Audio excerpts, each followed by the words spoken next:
shocking video. It is. 2012. So tell us the context. So we got pinned down. I actually came out into the open to draw the fire away from our squad. Started getting torn up with shrapnel, bullet fragments, things of that nature. The rifle at the last part of the video that you showed, round actually came in the bottom of my 203 grenade launcher, and that's what knocked the rifle out of my hands. An AK-47 round? Yes. Yeah. Jeez. Yeah. And the thing is I was sliding in behind that rock. In the video, I had the rifle up in front of my face as I was sliding down, and that's where the round hit the 203. You know, Tucker, if that rifle was not there at that second, at that moment, in front of my face as I'm getting down behind that rock, I'd have called one. I wouldn't be here today. I wouldn't be here. What happened to the rifle that saved your life? Well, when we got back to our outpost, they obviously took the grenade launcher off. I still had the rifle for the rest of the time that I was in country, but no grenade launcher. You didn't get to frame the grenade launcher? No. Some supply guy somewhere probably has that. I didn't get to keep that. Did you think you were done when you got hit? I'll tell you what. I actually had a talk with God behind that rock. I bet. And I had a vision of two soldiers coming to tell my son that your dad was killed behind a rock in Afghanistan. And I said, okay, God, I get it. This is it. This is the day you bring me home. I don't want my son knowing that I didn't go out fighting. Yeah. So the camera actually went dead. And I reloaded. I stood up. I started working my way down that hill. That streaming show's kicking ass, isn't it? My protection, they just shot right off of my face. And then I had another round skip off the side of my helmet. By the way, Trev, let me tell you something, man. I learned that from here. I'm bleeding from my arm, bleeding from my leg. You're a big And by the way, I think it's better. Yeah, not a very fast one either. So, the entire time though, Tucker, you know, when shot your glasses off. Oh yeah. Oh my God, he's so I made my peace. freaking great. And I'm gonna get that guy on once a week, man. Felt more peace in I mean, I can't believe like they'll never put him on again Monday through Friday. But if they put Howard on Monday through Friday, I tell you what though, it might be better that he's like that because you know why? It's so good when he does get on. That full interview is on foxnation.com. We'll be right back. You know what though, dude? I gotta tell you.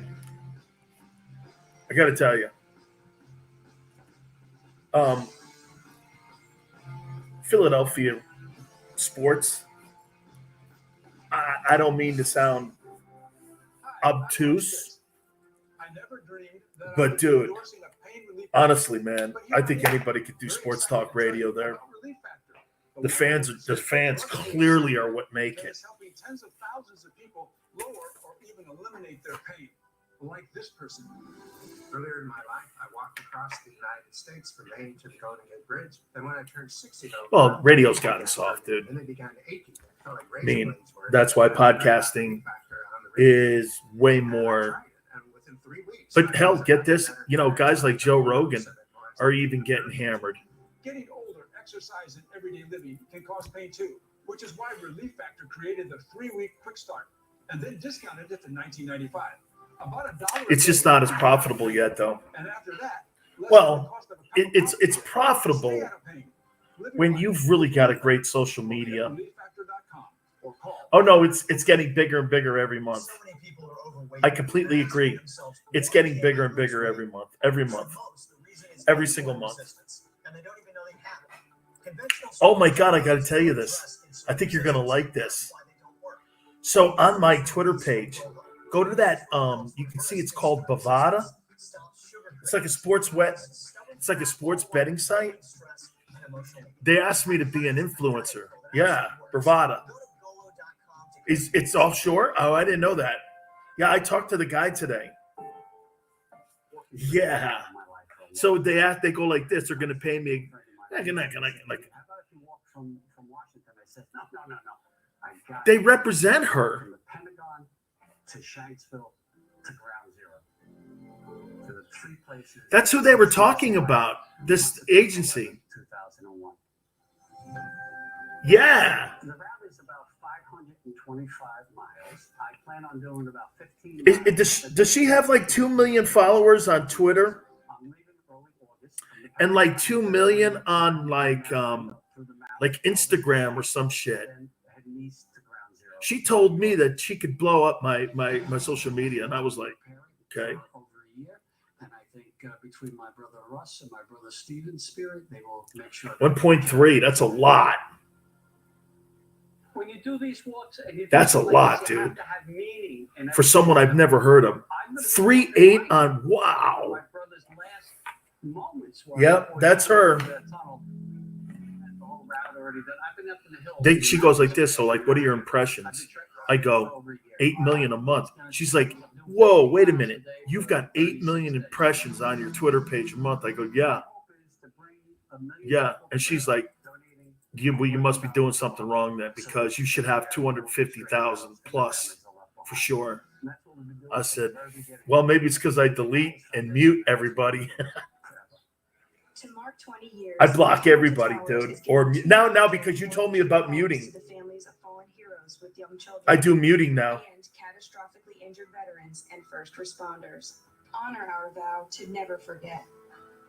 Do good by donating Oh, it's the way to go. $1 a month at Nobody gets their panties in a bind. .org now. Do you feel like the way you clean your ears at home doesn't work well enough? I felt the same way. But then I tried the WaxRx ear wash system. WaxRx was designed by a doctor and is the same system used in medical clinics. The reusable WaxRx system has everything you need to How's Connecticut doing? wax at home without the inconvenience of a doctor's visit. You should use the doctor trusted WaxRx. Hey, Trev, I didn't tell you this. I might be going to Army Navy. Vegetables fit into just 6 capsules. Oh, maybe I did. And it's in New York this year. Fruits and vegetables. And so if it is, we'll all go to lunch. All of our produce is third-party tested for pesticides, heavy metals, bad bacteria, and nutrients. Yeah, because I'm gonna clearly come up and see my aunt. Using pressure. This maximizes the nutritional value while preserving the color, smell, and taste of the fruit or vegetable. The freeze-dried food is then ground into a fine powder without adding any additives, fillers, or extracts. These powdered foods are mixed in our proprietary blends and encapsulated. The only reason they sent it out to San Diego one year was because of Miramar. Pendleton's out there. The SEALs are out there. And Trev, you could actually put it in Tampa too because of Central Command's there. But you're right. I like Philly, Baltimore, New York. I think that would not go well with them. Those people might not like that. I don't think Army Navy would dig that. No, that's not their cup of tea. They don't give a shit about that stuff. They're gung-ho people like, that's not going to work for them. As you told me at the opening of the show, the most infuriating part about living in America right now. So, hey, let me ask you something here. So, and I'm going to use a little bit of this. So, Joe Biden not really Joe Biden, but the Pentagon gave up 500,000 firearms to the Taliban. And they want to take our guns away here in America. I don't know. I want to take your guns away. But they gave the Taliban 500,000 fucking guns. I don't know. This country's crazy, man.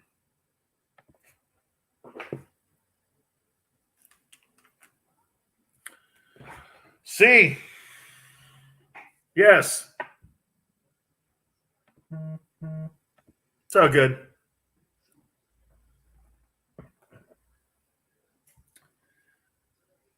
Howard Eskin again. Yeah, I'll get a guy.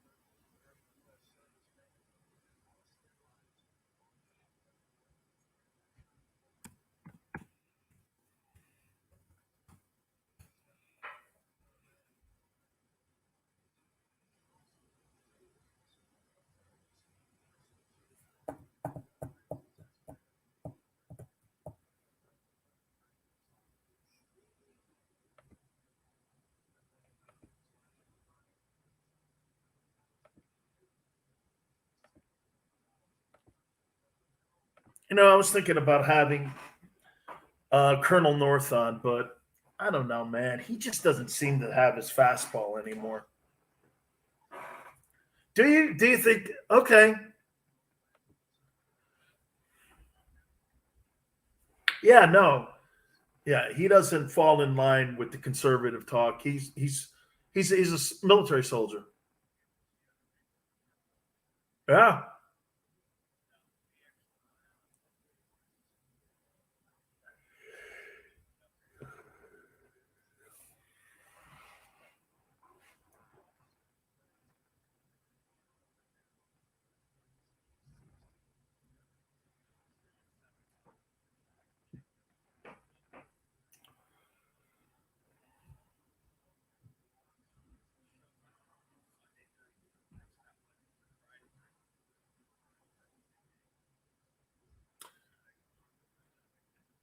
right.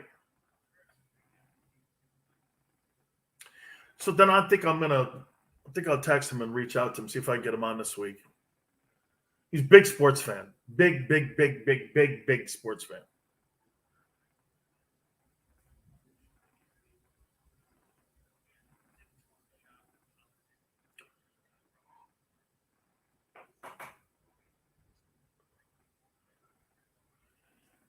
Oh yeah.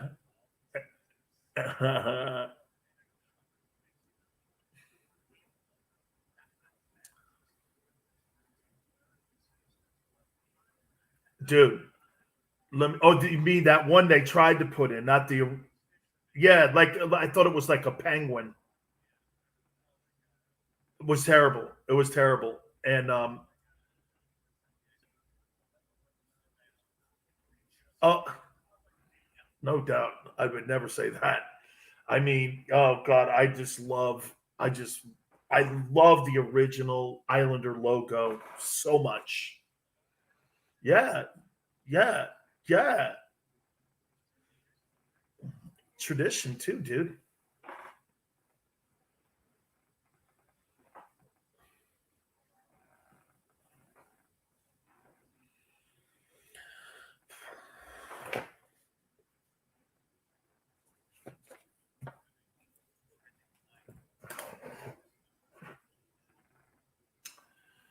I think we're working on getting SB Nation to pick up the show.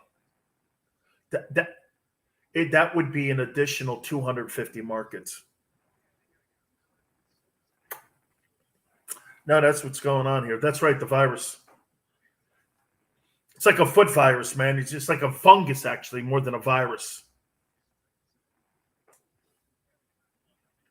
Yes, correct. No, Kong Vision is something that you all have to subscribe. See, that sounds like a great name for my media company, King Kong Sileo Media.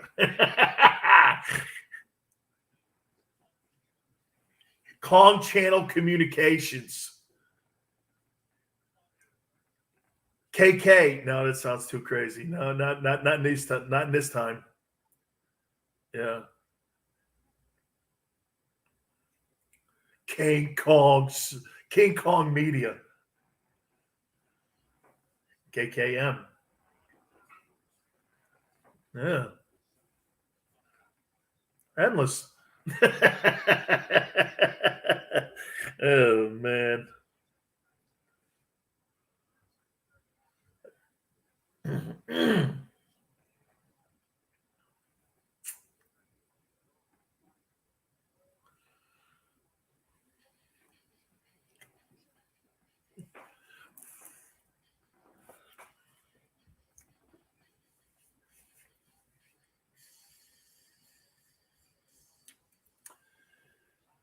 Good evening, America. Dan Sileo, good evening to you. Yes, indeed. All signed, sealed, and delivered. Exhibition football preseason is over. Time to get your 53 all set up. Everyone's out there going, I was just listening to a bunch of BS about what's going on in our country, Afghanistan. I know. I'm taking you out of that. And you know what? I have never done this. And Chris is probably going to faint when I say this to you. I hated my show last Friday. I hated it. I got off the air. I hated it. You know why? I'm put in this position here at the end of a workday for people to inspire you and to make you feel good about things in your life. Because that's what I like to do. After a hard day of watching what's going on with America this past week, I hated it. I've never said that to anybody. My aunt called me. She goes, you know, and I went, don't worry, I hated my show Friday. Chris kept doing this subtly because the kind of person and radio man that he is. Let's get into this. Let's go here. And, you know, I kept going down that one rabbit hole. And I see how easy it is to go down that rabbit hole. And I said, you know what, man, not tonight. You know, because I'm a good dude at doing this. You know, I like throwing a right hand and then, you know, just kind of like picking my spots. I just couldn't get out of it, though. Maybe it was justified, but, you know, I just didn't feel good about it because, you know, I just kept talking about the gloom and doom. And I promised myself all these years ago when I got into radio that I didn't want to do that stuff. I hate hater radio. You know what I mean? Hater radio sucks. Every time you tune someone on, this guy has got the world ending. Country sucks. People suck. Americans suck. You know, vaccinations don't work. They work. I don't know if they work. Okay, border, all that stuff, man. Holy cow. Massive rabbit holes. I saw sports over the weekend, and I was like, man, that was really great just watching the NFL teams. There were so many great storylines, too. Storylines that kind of, like I always say, take you into your civic pride where you have your favorite sports team. You know what I found myself doing? I was talking about like Nebraska. They got beat by Illinois. And you're probably like, Illinois? They're good? No, not really, since Red Grange. Okay? Scott Frost is the head coach of Nebraska, and I was doing this my entire lifetime. I don't ever remember the Nebraska Cornhuskers sucking so bad. You have to understand something about Nebraska, too. Nebraska is everything in that state when it comes to that football team. Everything. Many areas of the country, those college you think in Alabama it's about Senator Tuberville? Yeah, I don't think so. It's about that football team in Tuscaloosa. That's their pride. Hey, by the way, our friends in Louisiana, we send a lot of love to you. Okay? I know Coach Ogeron, who just tweeted out, hey, Big Sills, man, make sure you send some love out to all the folks in Cajunville. Absolutely, man. We're thinking about you with Hurricane Ida. All the people there. You know what I'll say, though? There's a silver lining in all of this in a way. You went through Katrina. You know how to handle things like this. The Saints are going to be civic leaders like they always are. Drew Brees will be front and center, helping everybody in the community. Remember, Saints, civic pride. That's what sports teams are about. Civic pride. I'm not here to bring you down, man. I'm here to inspire you. That's what those colleges and pro teams are all about. It's not just about playing 60 minutes of football or playing basketball or what have you. It's about pride and how you look at your team. You think the city of Dallas? You know how proud they are of the Cowboys. Orlando, the Magic. Phoenix, the Suns. Cardinals. D-backs, I think. But I really did, man. I said, as soon as I got off the air, I was like, oh, man. I did 3 hours of hater radio. Ugh. Good night. And I hate when that happens. And I haven't done that in a long time. And I got to hand it to my guy, Chris. He kept going, okay, let's get out of that. Let's try a different. And he was being cool with it. And as soon as the mic was shut off, man, I said, Jesus, I did it again. I did it again. Now, there are certain things when it comes to the vaccinations that have now affected, though, my sports world and our teams. Okay? I'm not going to be negative on this. And I'm not going to sit here and pretend to be a coronavirus expert. I'm not. I'm not an expert. Quite frankly, I'm really not an expert in anything. Most people that are on the air are not experts in really anything except radio or whatever platform you are. Thank you, Paul. By the way, I got to throw out love to our social media platforms. If you're on my YouTube channel or on my Twitch channel like Trevor, thank you guys for coming aboard. Appreciate it. Thanks, Dan, for respecting our Marines. Class act. Of course, how could you not? Folks are brilliant. Hey, and by the way, you know what, too? I saw the Marines on Sunday that were brought back to Dover. And that ceremony was so inspiring. I know you're like, caskets being taken off an airplane? Yeah, because that's the finest of America right there. I looked at all 13 of those brave folks coming off that plane with the President of the United States standing there and people in Washington standing there receiving them. I know there's a lot of emotions behind it. I don't know about you, but it brought a tear to my eye. I can't lie. I got choked up. I was like, wow, these are the greatest Americans in our country today. Maybe that's why I'm in a good mood. I know. Listen, in death, you can find motivation. You can find inspiring stories.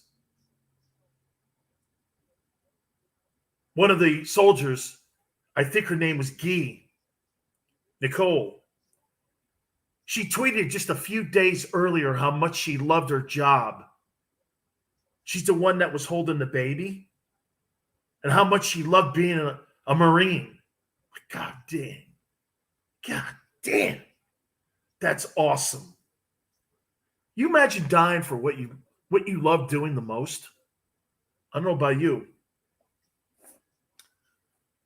You went out doing what you love.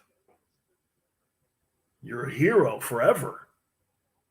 I saw that and I was like, man, that is so incredible. The honor of having those men and people saluting you like that and thanking you for your service to our country. I don't know. How did you not get choked up? I did. I thought it was I just thought it was an amazing thing to watch. I was like this. Geez, I couldn't fight the tears back. I just couldn't. Made me think, God, thank you so much, man. We have people like that in our country. All the people that were talking about rioting last summer and people in Washington on January. Dude, okay, we have those people, but we also have those folks who were at Dover Air Force Base on Sunday. I don't know about you, but those folks, that's the greatness of America right there. How did you not go, man, thank you, God.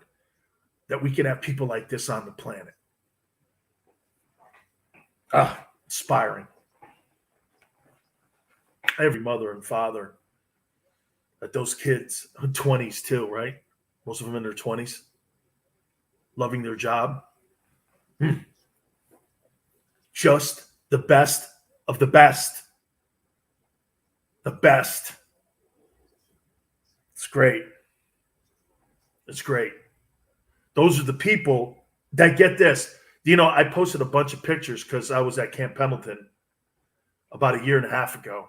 And I had a picture of me on my social media page where I was there with some of the people at Pendleton. And I was also posting a picture of me with one of the Medal of Honor winners, Barney Barnum, who is a great guy, one of my friends. And those people just remind me of greatness all the time. Really, just super folks, man. You're super. And I so love them. I absolutely so love them. So anyway, let me get into this. I want to get into, you know, we had a quarterback today. We had a quarterback test positive for coronavirus, COVID-19. And his name is Carson Wentz. Let me throw this at you here. This is the problem that I have with the league and how the league is handling this. Follow me here. So the league now wants to punish people like Carson Wentz and other quarterbacks like Josh Allen who haven't been vaccinated. Why? Why? What is that to the league? You are an NFL football league. You are not the arm of the CDC.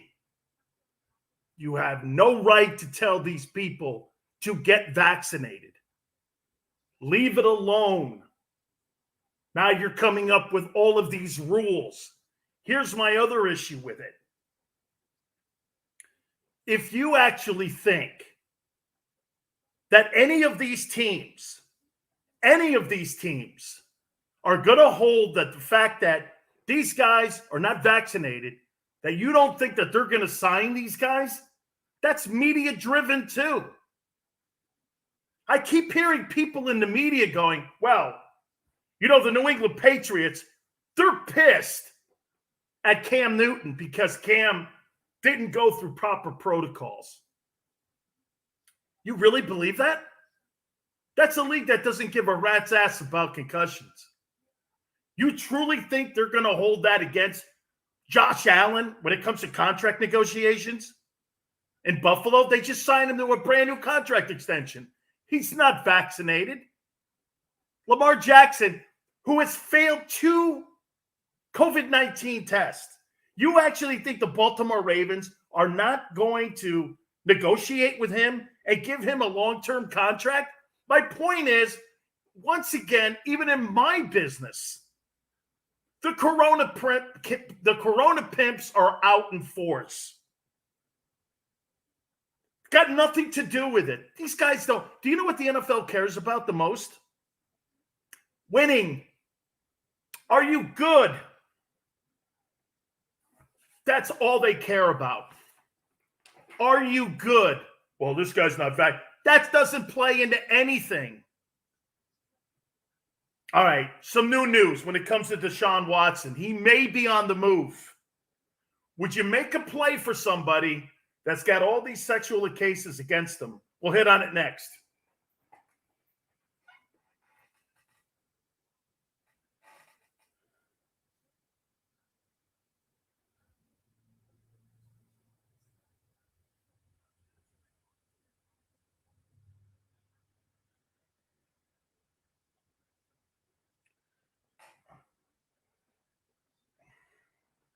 I was actually kind of kidding in a way, but I was just wanting to make something like make a point that because I wanted to be more inspiring.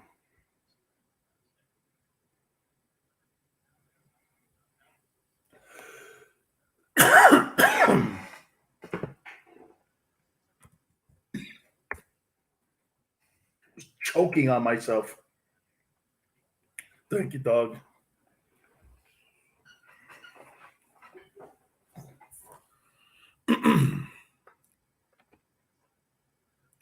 So Scott Zolak just called me. Yeah.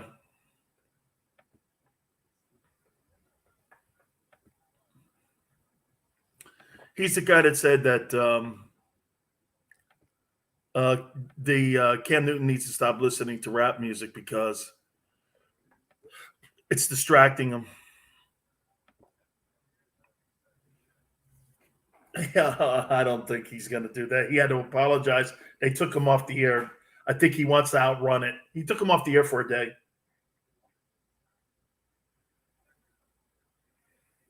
Well, they're not going to fire him, thank God.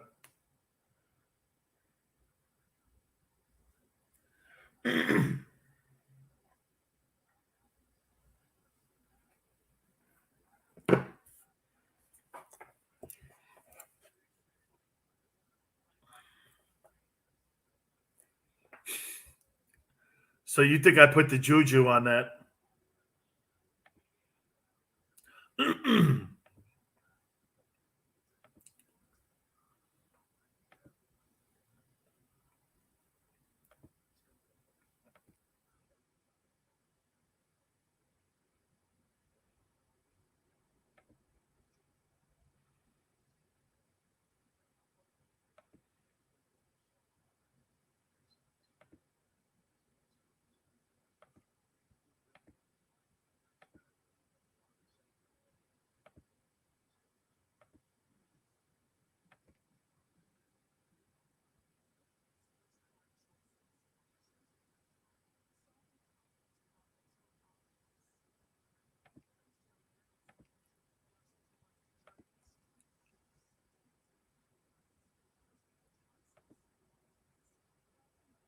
Truthful Mike thinks he's going to Philly. Really?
Dan Sileo, USA Radio Network.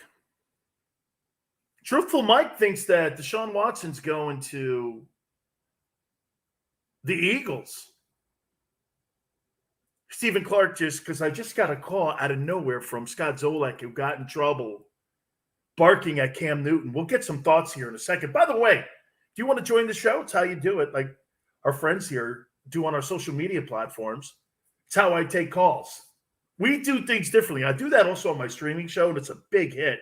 So we do that here on our national radio show here at USA Radio Network. It's what we do.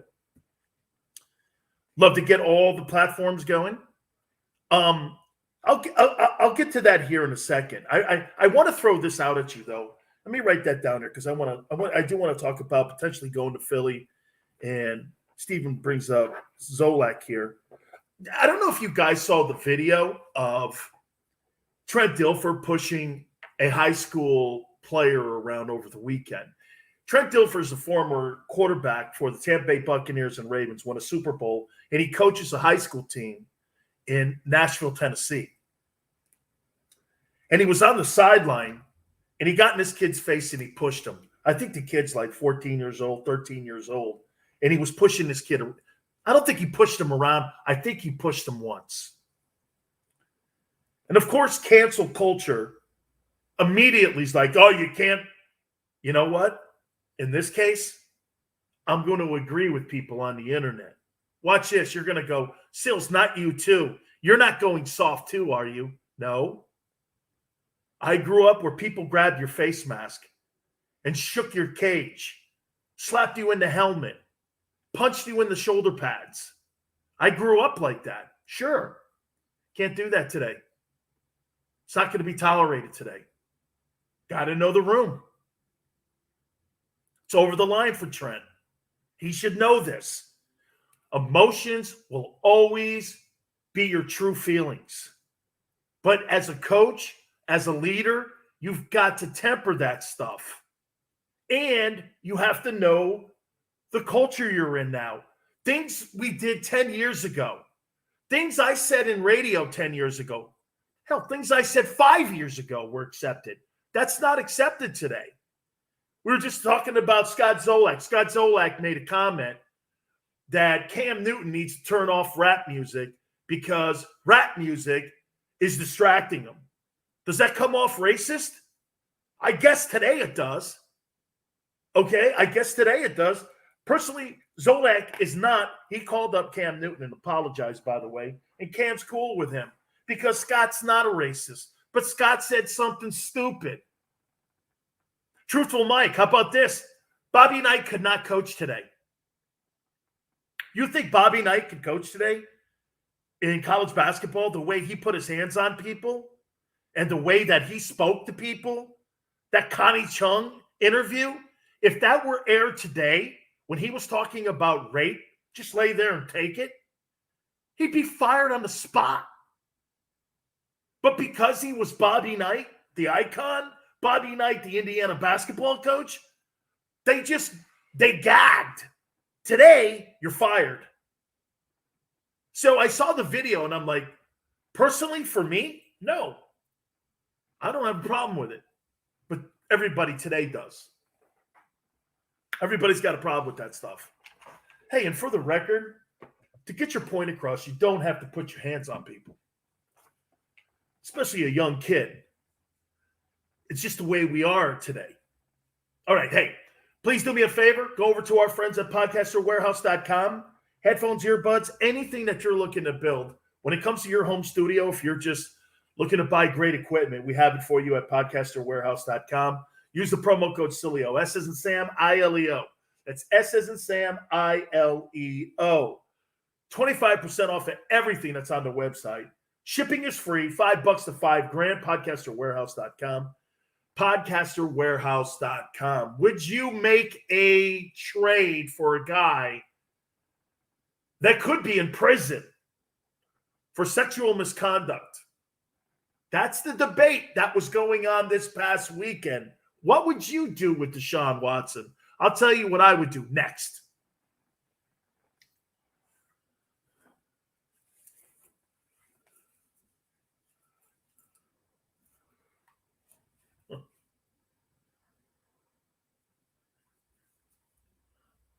No, that's not happening. That was my proxy. Well, you heard from like Miss. What was that fake news? Yeah. Well, they're always trying to. Con Cuomo is always up my ass. And Con Lemon, I hate that bitch.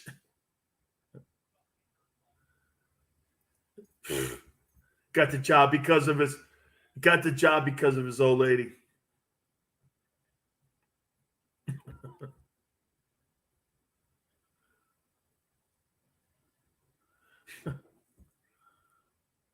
Wolf Kongsville. Yeah, Wolf Kongser. Yeah. The Wolfie. Wasn't he married to Jane Fonda? Yeah, but I thought they dated too. Yeah, I know he was.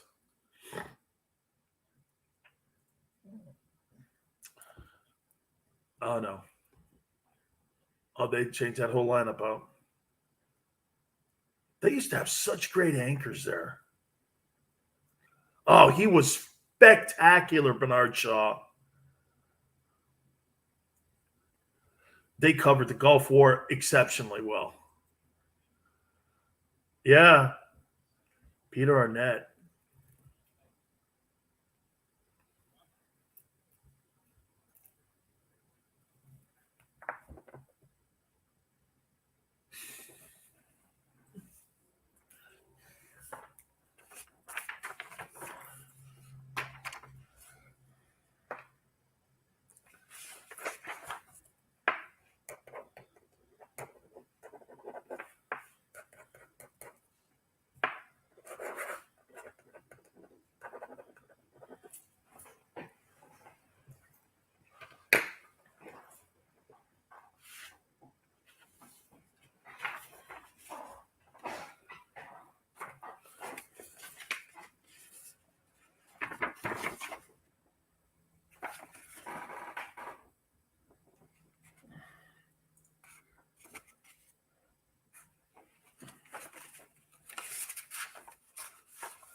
Yeah.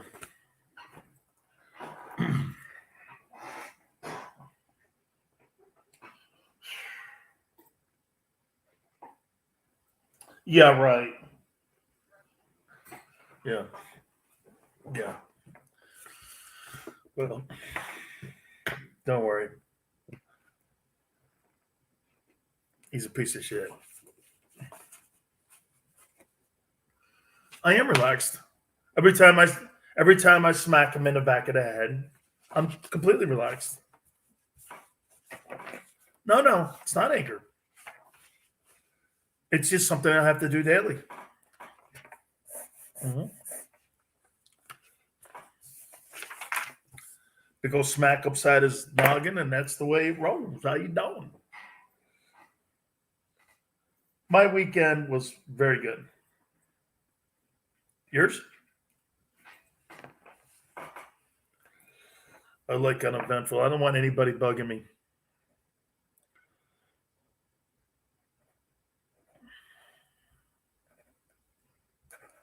Like what, Brokeback Mountain? Oh, yeah, you know what? Yeah, but don't go too crazy with me because I don't want to get too friendly. Oh, no. Who's Scott Kaplan? What?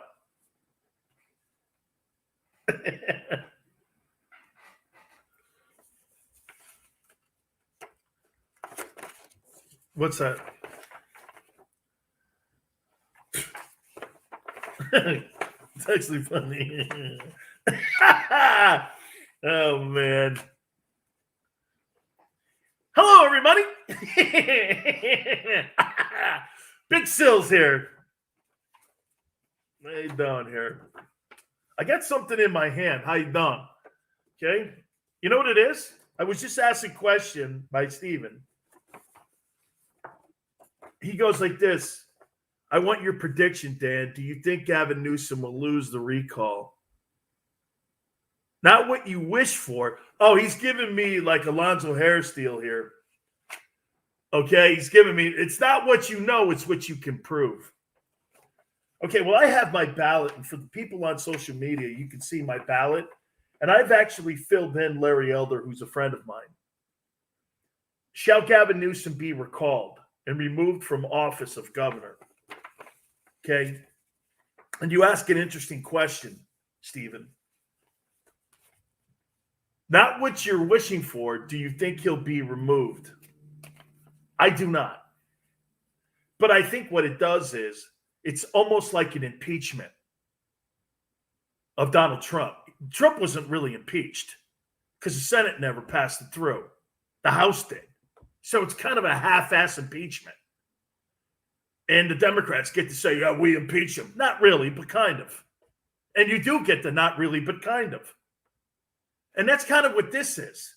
This is kind of like an impeachment, but kind of. Do I think he gets taken out as governor? I do not. I don't think there's going to be enough. And plus, when's the last Democrat, or excuse me, when's the last Republican to be governor of California? I got to think it was Clinton.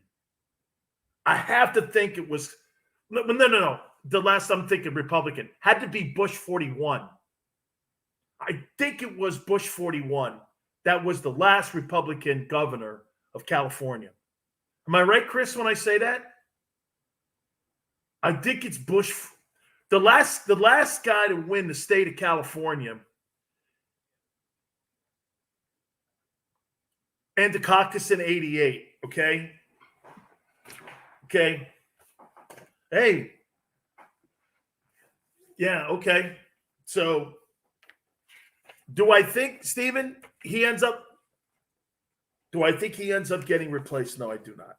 I do not. But I am sending it in just so we're keeping score here. Oh, that's right. Republican Arnold Schwarzenegger. Very good. I forgot about Arnold with 250 pounds. Let's go to the chopper. Oh, yeah. Yeah, Arnold Schwarzenegger, 7-time Mr. Olympia.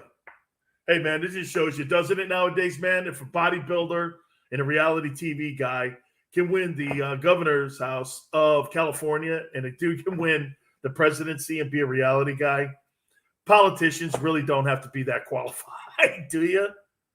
Right? Do the back curls. Yeah, that'll get me into the house in Sacramento. Oh, man. Yes. You not see Pumping the Iron, me and Franco sleeping in the same bed? Did you not see Franco and I? We're boys from way back in Austria, Graz, actually.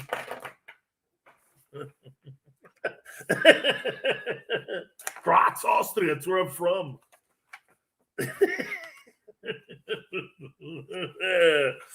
Did you not see my movies? The Gun. It's called. It's a movie that Conan the Barbarian would be very proud of.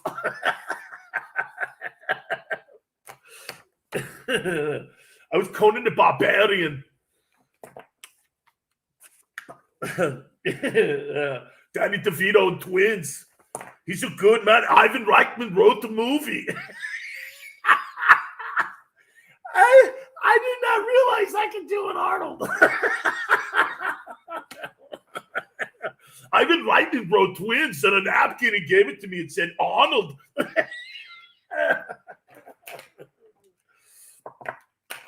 Arnold Schwarzenegger. Me and Joe Weider, we used to go down to Muscle Beach.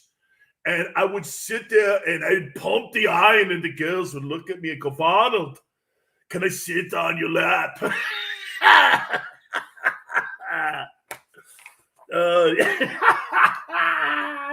The first thing that came to my mind when they were on my lap was I got to be governor of California.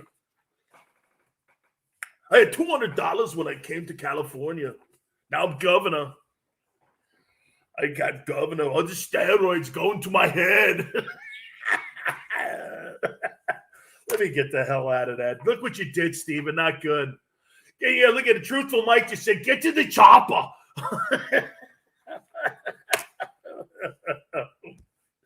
Oh, my God, Arnold, man. By the way, love you too, Arnold. Oh, yes.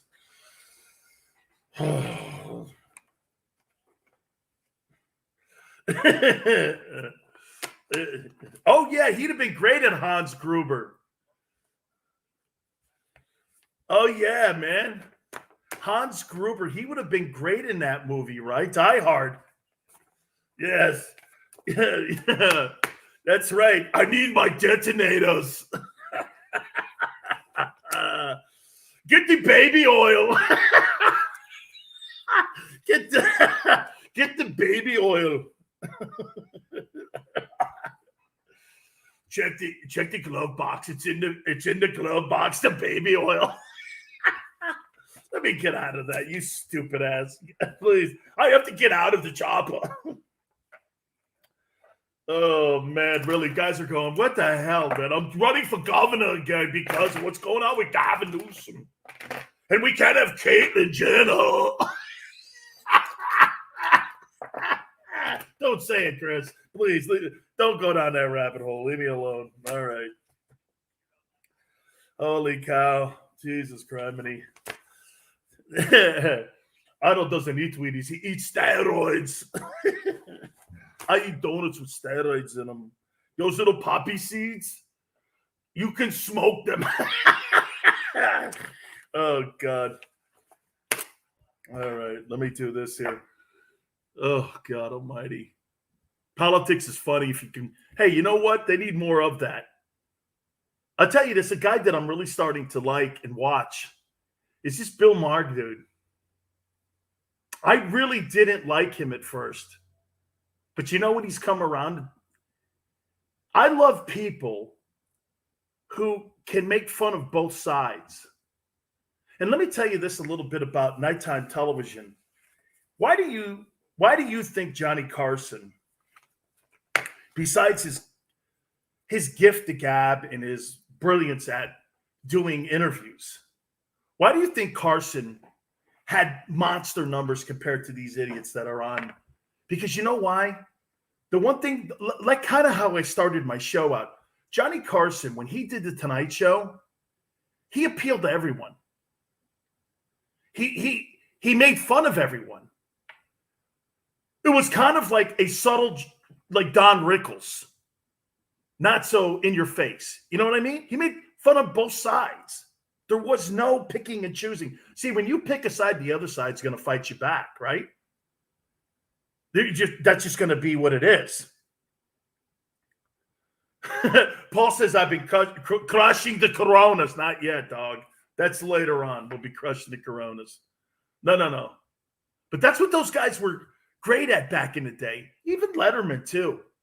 Now you got guys that are just, they're all over the joint, man, when it comes to ripping. But Bill Maher, man, you know, he's even going after liberals now. And, you know, he's fed up himself with cancel culture. Because you know why I think he's fed up with cancel culture? Because I think it's affecting some of his friends.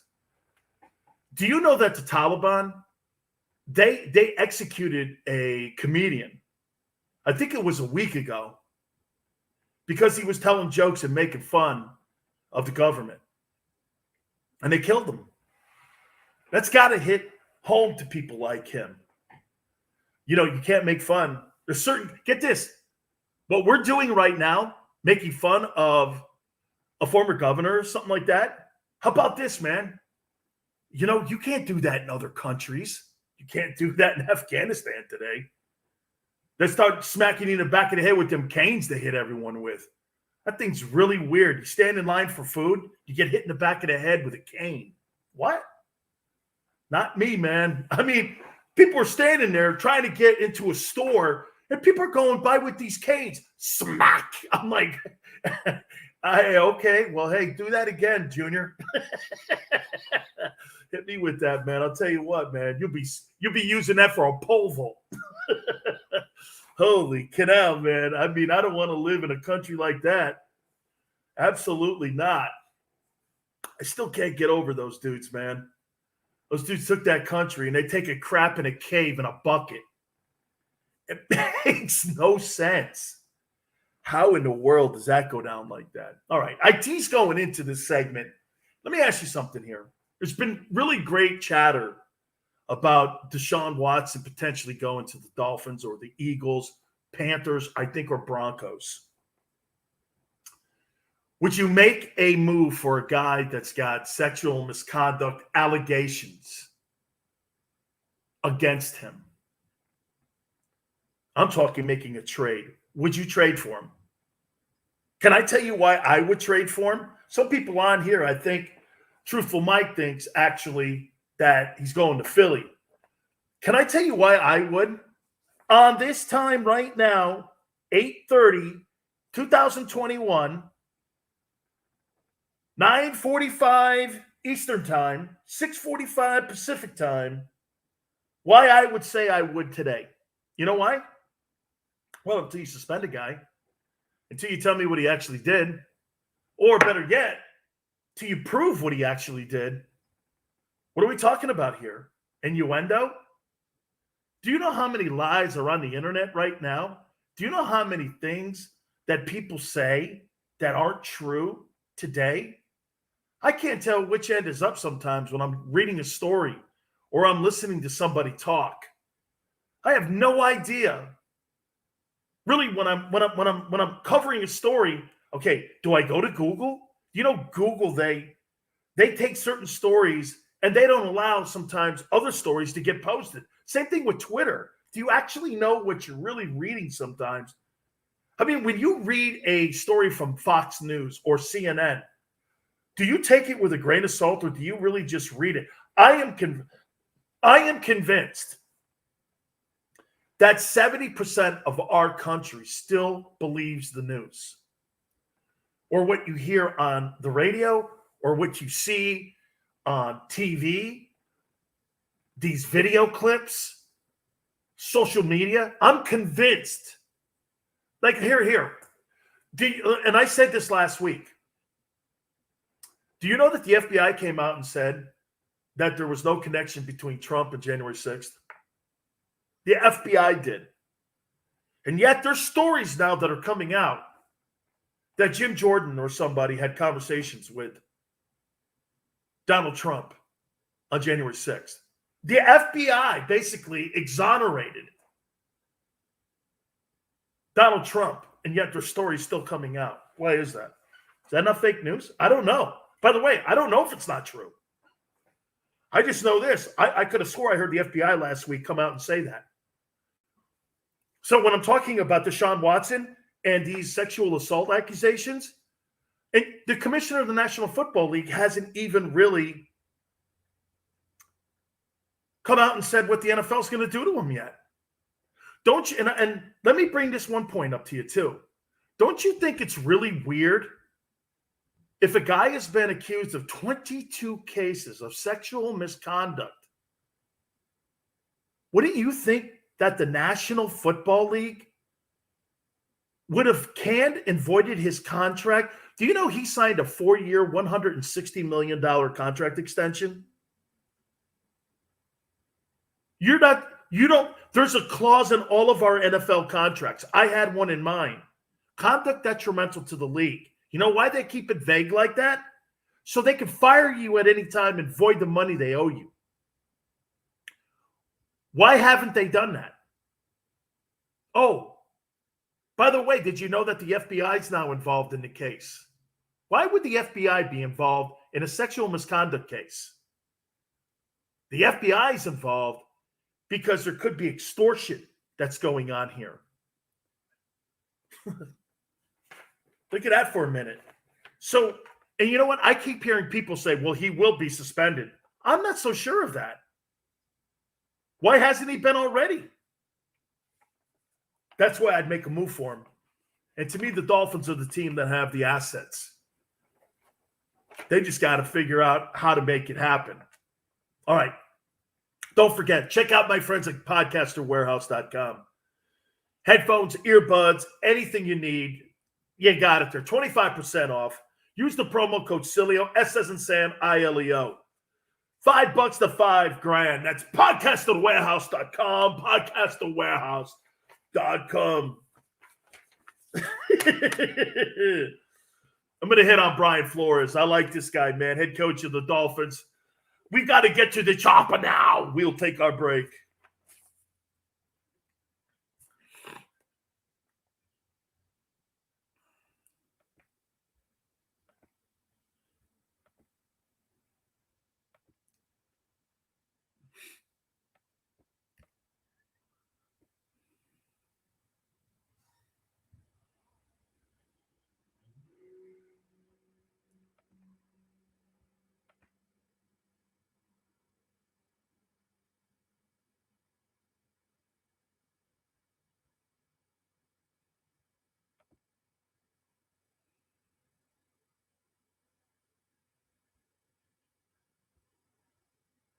Oh, wow. Is that bad?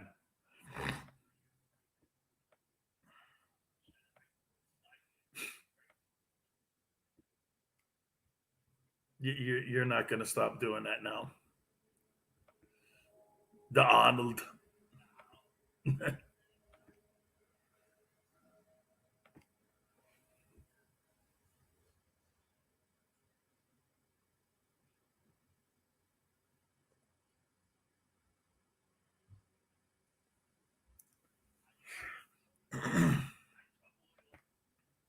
He was my favorite comedian.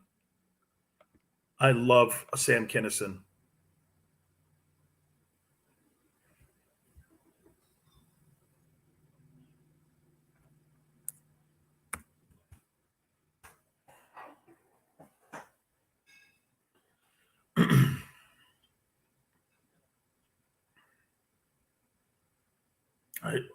He's funny, man. He's just a brilliant dude. Oh God, what a great! Just start screaming at people. Did they say they love you? Yeah. Come on in. I love you very much. Oh, let's just love each other. And then they rip your heart out. Oh, that's Howard. That was one of. Hey, yeah, but that was one of Howard's best friends too. Yeah, he loved him, man.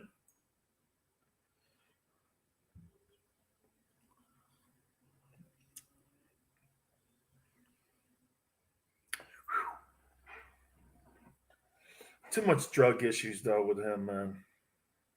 Was his demise?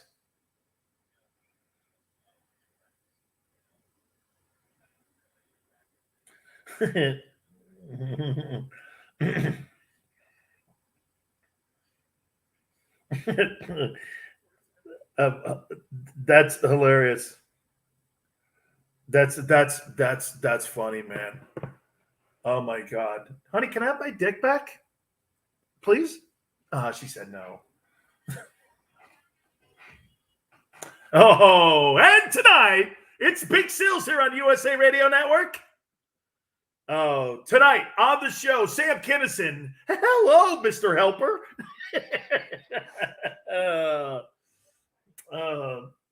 Arnold Schwarzenegger. Yes, I'll be here with Sam sitting next to one of. I'm going to stop doing it because, Chris, you're ruining me, man. You're ruining me. Because you start doing imitations like that, you just continue to do it.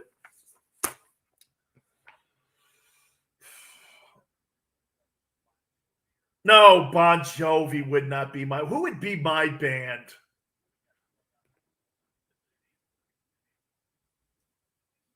No way. My band would be Metallica.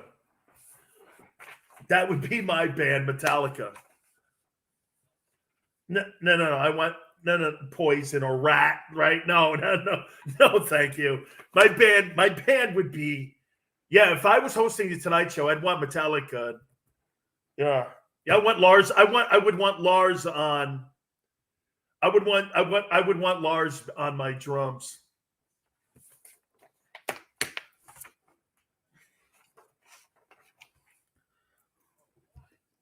Warrant? No, that's all right. I'll pass on Warrant. Or how about let's see here. Let me think. Steely Dan. Okay. Oh, how about Marshall Tucker? Yeah, that's it. Let me go here. Anyway, appreciate everybody coming aboard here. Thank you so much. There it is. I loved that show when I was a kid, man. Love Johnny Carson here. All right, let me get into what I said and teased in here. So Brian Flores is the head football coach of the Miami Dolphins. He was asked the question today. I thought I was watching the State Department. I tell you this. You want to learn how to deflect questions, and you want to – no, Stephen, not Barry Manilow. We're not having Barry Manilow as my band. No.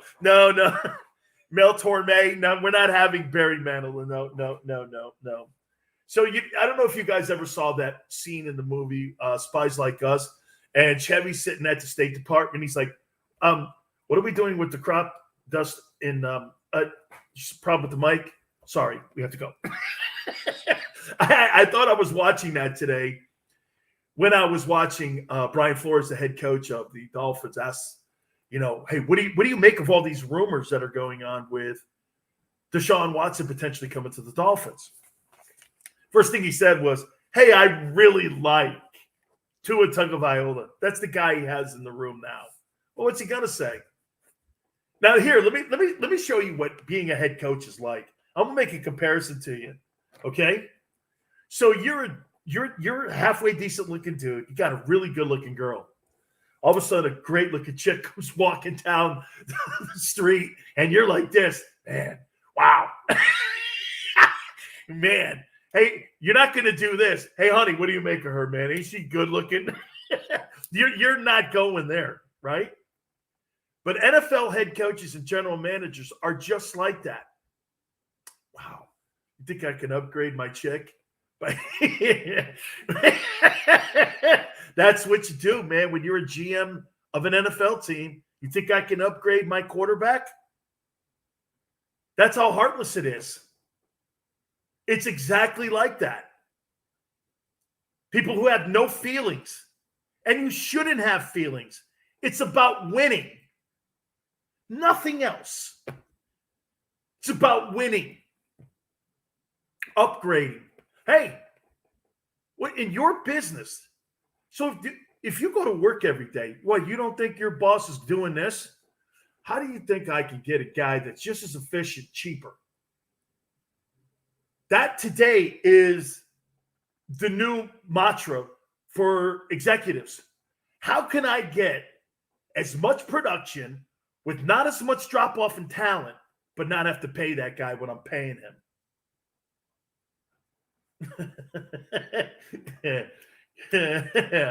I'm going to hook you up with that one. Okay. Nobody heard it. Nobody heard it. Nobody heard it. Hey, man. That's what NFL guys do. Chris Greer, the general manager of the Dolphins, they're not going to answer that question because you know why? They may actually have to tell Tua Tagovailoa, we're trading you to the Texans, and we're going to get Deshaun Watson in here. We love you, dude. We really do. And by the way, I really do believe they like him. I really do believe they like the guy. But this is all about upgrading. Dude, you put Deshaun Watson in that Miami Dolphins team, they're a Super Bowl contending team, and they could win the AFC East. I want to throw some love out to the New Orleans Saints. We're going to do that on the other side. I'll explain. You keep it right here on the Dan Sileo Show.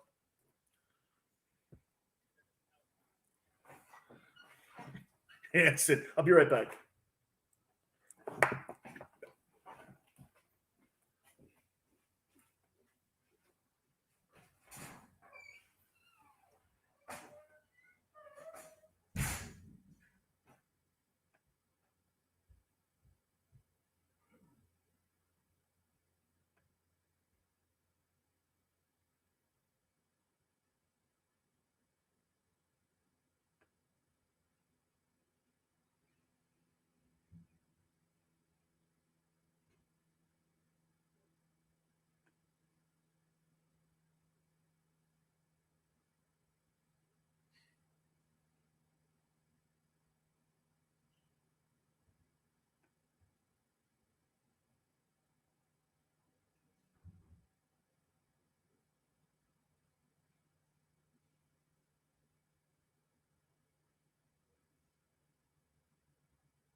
No, I'm not.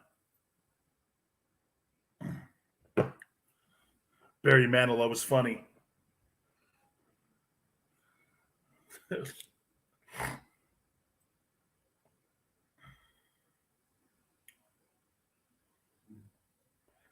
No, I love you too. By the way, didn't you find it weird that the Secretary of State addressed the nation instead of Biden? I was like, so you're talking about withdrawing at that moment, and you put that dude out there?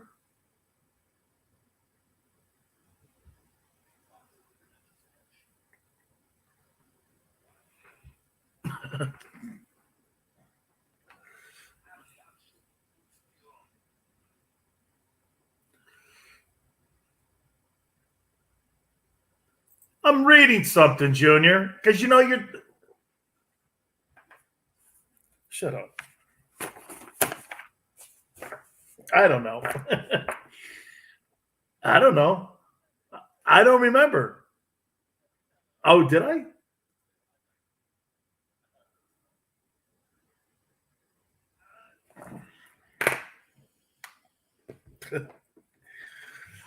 Dan Sileo, USA Radio Network. Welcome aboard. Not going down that rabbit hole. No way, man. I hope everybody's having a great night.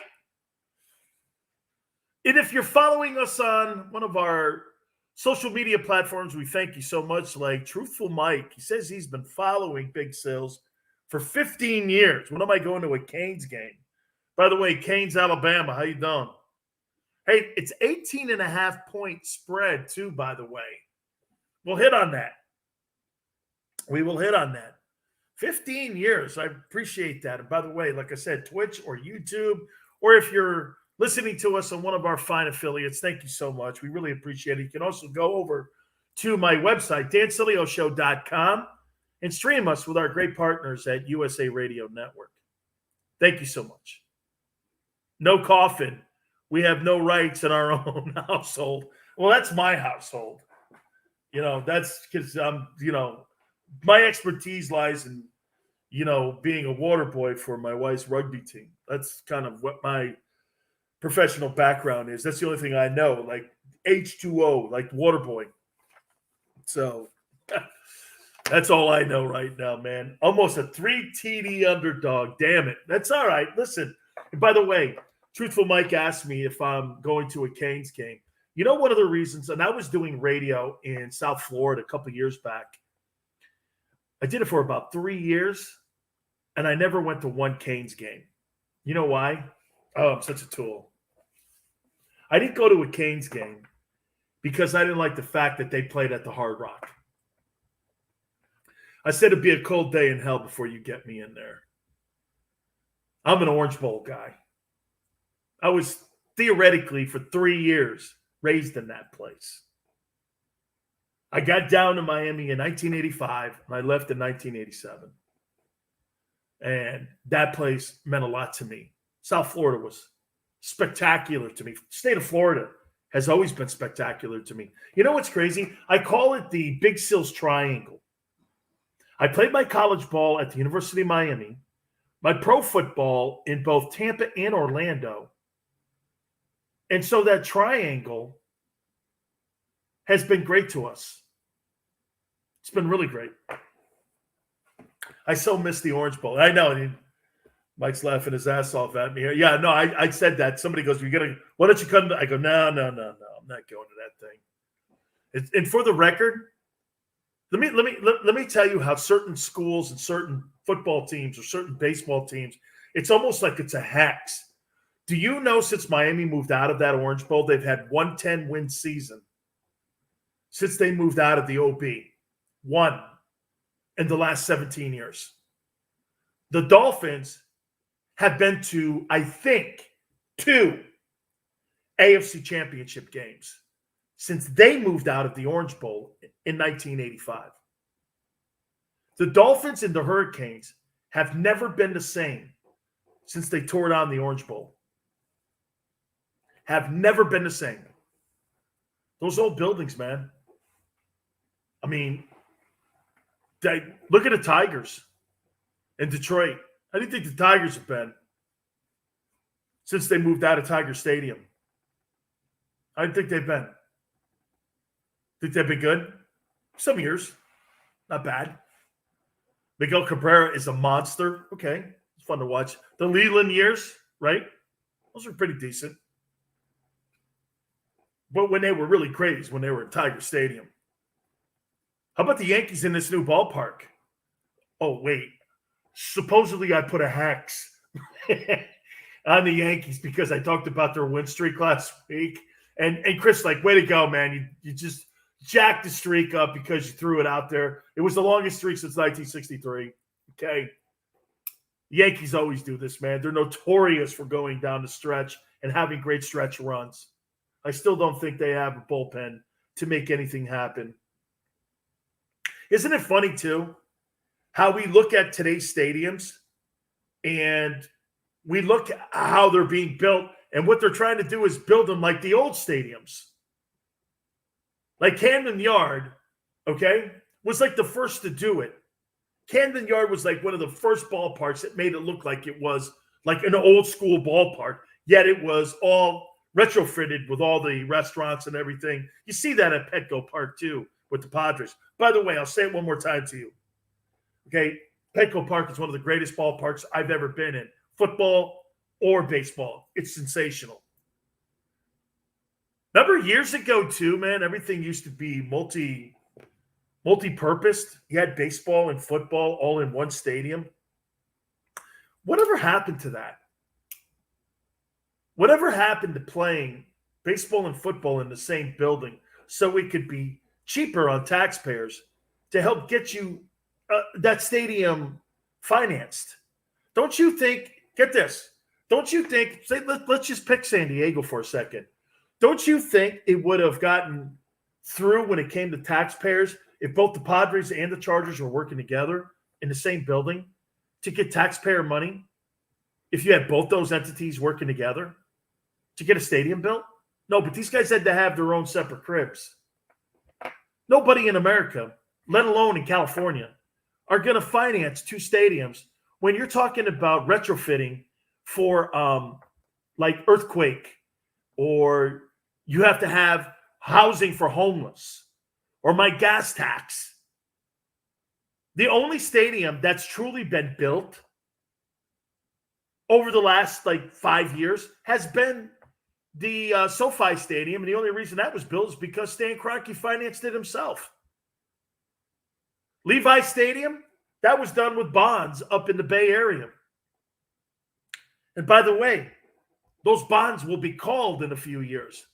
And if you don't have the bonds and you don't have the finances, guess what happens? It goes back on the taxpayers. You're never going to see another professional stadium ever built in the state of California or New York, for that matter, because of the taxes and because of how those states are run. Just never going to see that. It's not going to happen. By the way, speaking of great franchises, okay?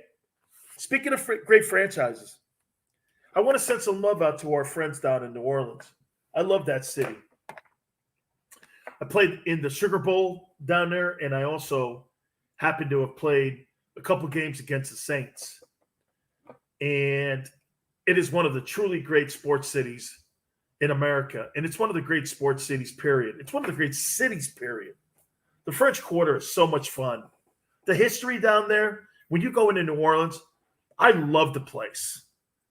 And boy, did we learn a lot about New Orleans during Katrina, did we not? I got to tell you guys a real interesting point here about New Orleans. When I went down for the Super Bowl, this was years ago, and it was right after the Katrina. And I went down in there. Some of those buildings, still you could see the sides were just beat up because of Katrina. But there was the Mercedes Dome, and they just did a wonderful job. You'd never know that it was there for people who were homeless and they had to feed people. They used the dome. The Benson family is an iconic family who owned the Saints and actually the Pelicans in New Orleans, and they were just great. They were just fantastic.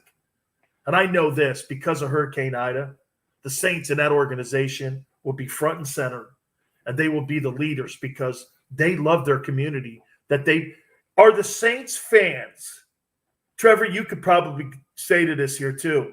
How about the Saints fans have to be one of the greatest fan bases and loudest? Let me tell you the loudest places I've ever played. New Orleans is by far one of them. Unbelievable. Unbelievable. Ben Hill Griffith Stadium, the Swamp, that's outside. You can't hear yourself think. It is just unbelievable.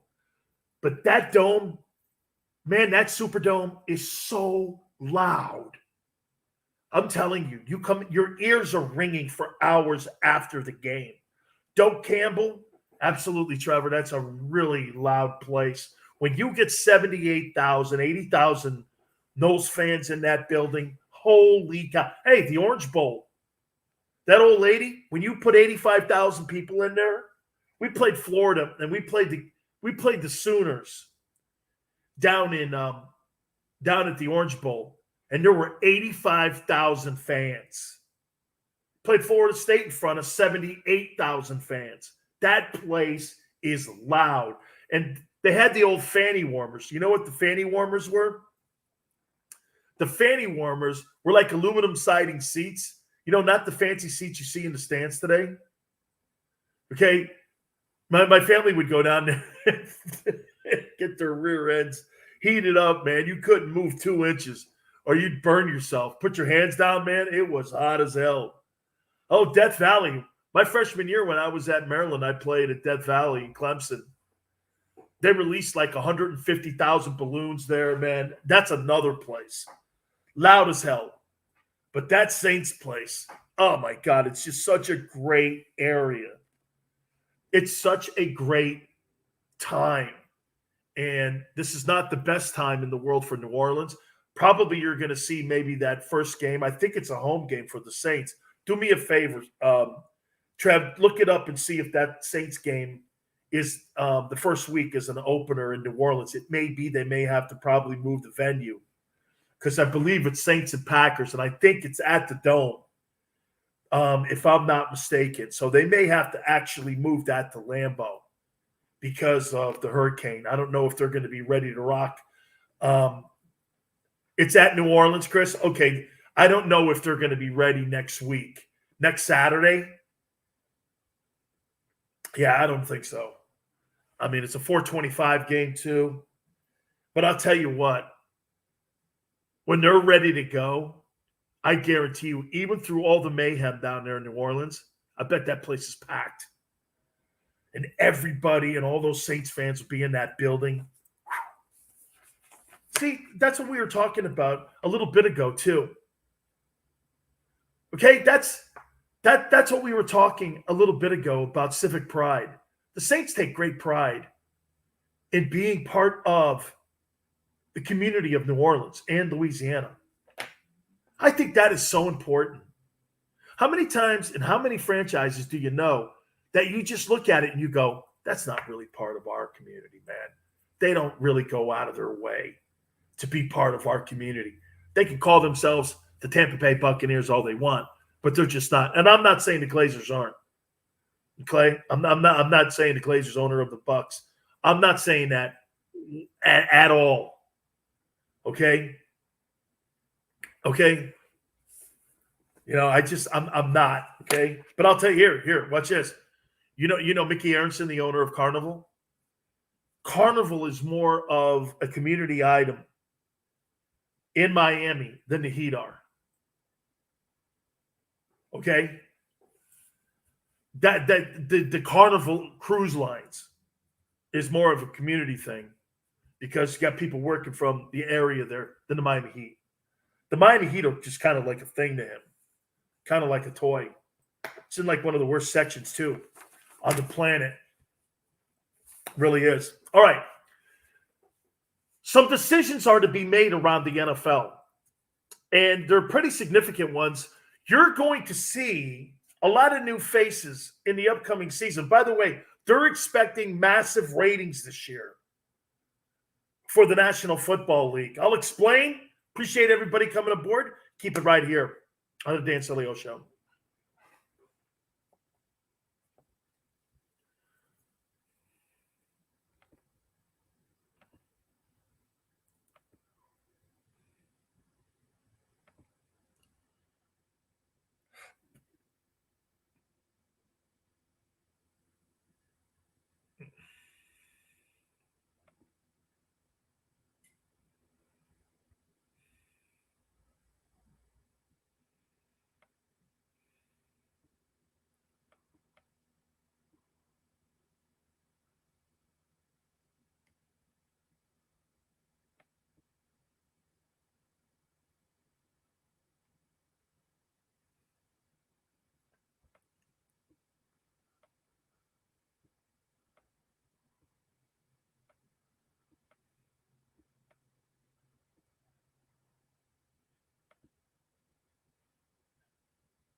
Man, that must be crazy in the cold.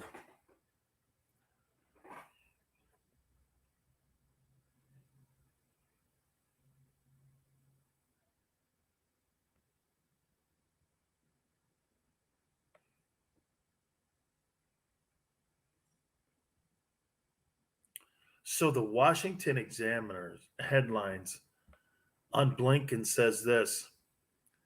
I thought that the Secretary of State's statement, which was videotaped, and he was looking slightly off camera. I mean, it looked like a hostage video. It was not the kind of production values that you would expect for such a moment in time.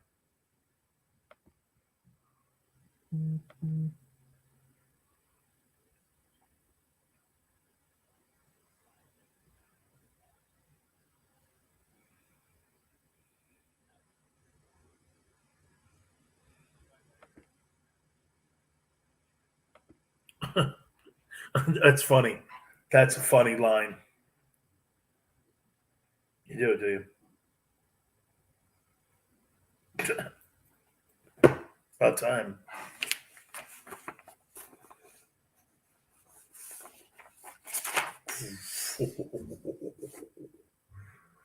Oh, that was well done, Junior.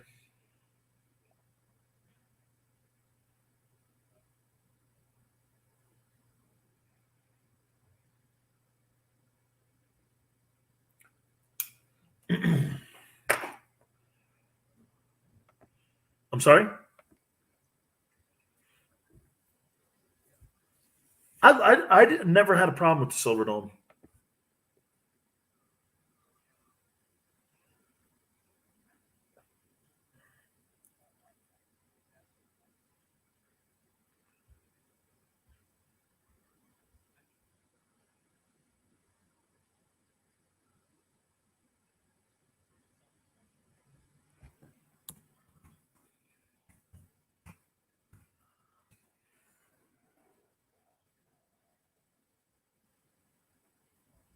The Bad Boys were the modern day version of the Flyers teams back in the day with Bobby Clark. They just beat you up. Okay.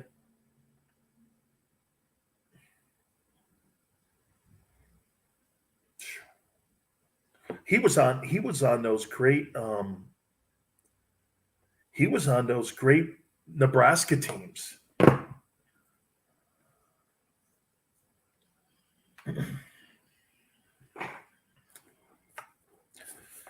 Dan Sileo, USA Radio Network. By the way, we're going to do some baseball at the bottom of the hour as well.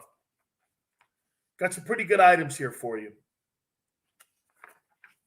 Do a little bit of that.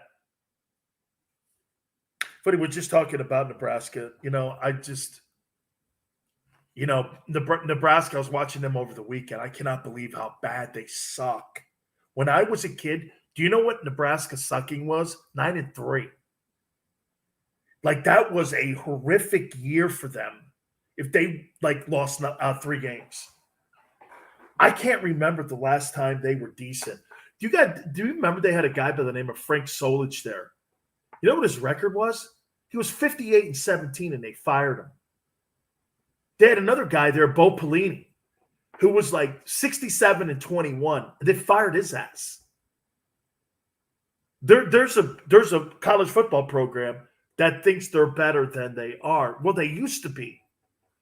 Now you're lowering expectations because you're no longer getting the same guys into the building because they did not change. Why do you think Nick Saban is so successful at Alabama? Why do you think he's so successful? You think it's because he's got some magic playbook? No, he gets the guys in the room. And more importantly, he gets the best college coaches to teach these guys in the room. It is all about people. Warren Buffett tells you this all the time. I don't go after companies because companies make the greatest widgets. I go after companies that are underutilized with their personnel that they have in the building. Do you know how many companies in this country have so many great people? And they have so many quality people, they're just underfunded. That's how that guy. And by the way, do you know the companies that Warren Buffett, I think he turned 91 today. I think Warren Buffett's 91 today, if I'm not mistaken. I get him on the show periodically. But here, watch this. Do you know that he drinks like 7 Cokes? Like every day. Oh, by the way, he's the biggest shareholder in Coca-Cola. Do you know that he has like an Egg McMuffin sandwich every morning? Oh, by the way, he's got major stock in McDonald's. Do you know that, that he has an ice cream cone like twice a week? Do you know he owns Dairy Queen? All the products that he likes, all the things that he does on a daily basis. I don't think Warren Buffett is some gigantic monster when it comes to being some sort of specialized investor. I just think he invests in things that he likes. And he's got a great propensity to figure people out. That's so simple. But we make things so hard. Same thing in coaching. Same thing in business. If you have great people around you, I've learned this myself just in my business. Do you know how many times I've had crappy people around me? And get this, it drags me down. I try to rise above, but I can't because my emotions and my passion get the best of me. And when I have the greatest people around me, I'm at my best. I'm totally at my best. Isn't that everybody, though? Most people want to do things that they enjoy. Most people want to be around people they enjoy being around. That's the secret to success. When Warren Buffett was on my show and he said that to me, I realized right there, why complicate your life with things? Why overthink crap? Do you know how many people overthink things? Sit there and just look at a problem and overthink it to a point where, get this, nothing gets done. All right. Here's something that should get done by you if you're looking to upgrade your home studio, if you're looking to upgrade anything you have electronically. It's at podcasterwarehouse.com. 25% off of everything in the building, okay? Go right to the website, podcasterwarehouse.com. Gamers, microphones, this is your one-stop place here. Use the promo code Sileo, S as in Sam, I-L-E-O. That's S as in Sam, I-L-E-O. Shipping is free. $5 to $5,000, podcasterwarehouse.com. I've got a Power 5 ranking for Major League Baseball as we get closer to the postseason. We'll do it next.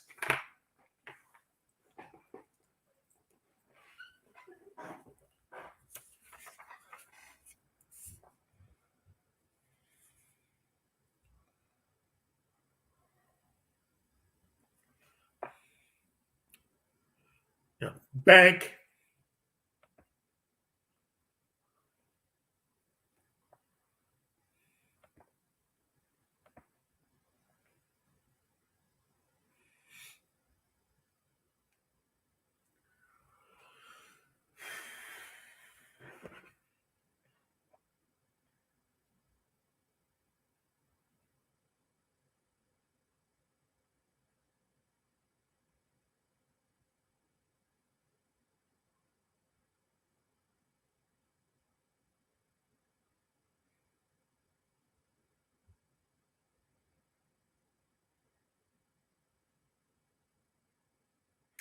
You know who just started following me on Twitter? Fred Lynn.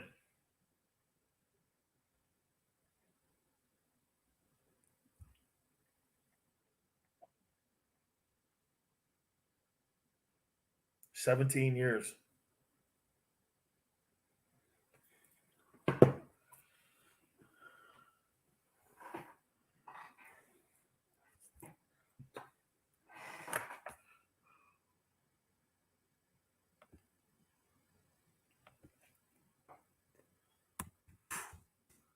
Fred Lynn, man, is right there.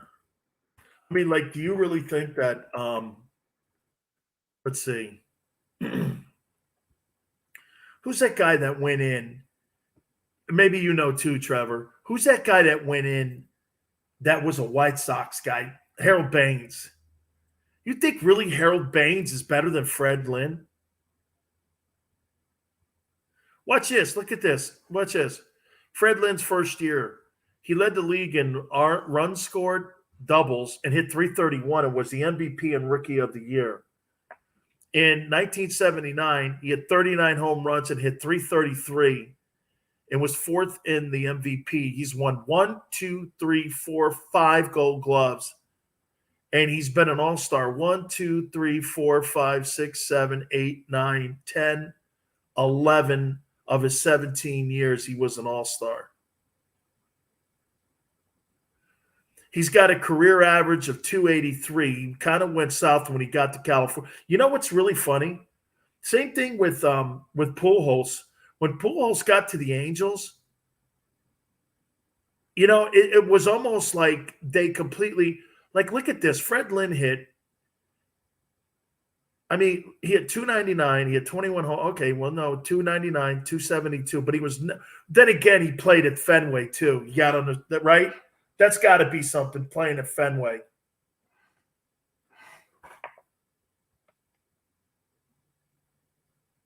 He hit 300 homers.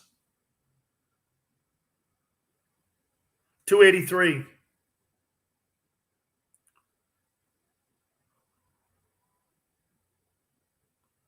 For 162 game average, Lynn's numbers are 283, 25 home runs, 91 RBIs, and 171 hits.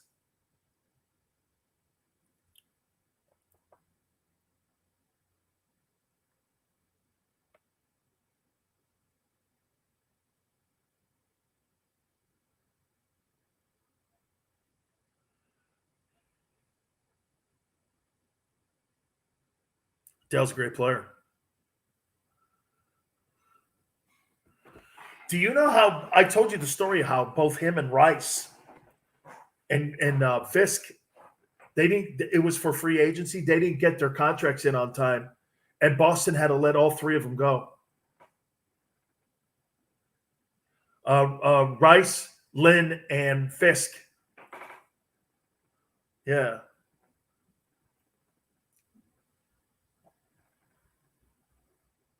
Dwight Evans has big numbers.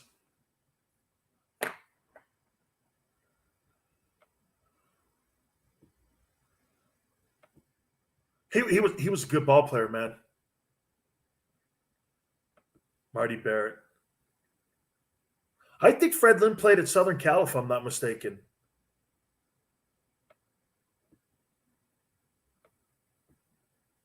What a great career.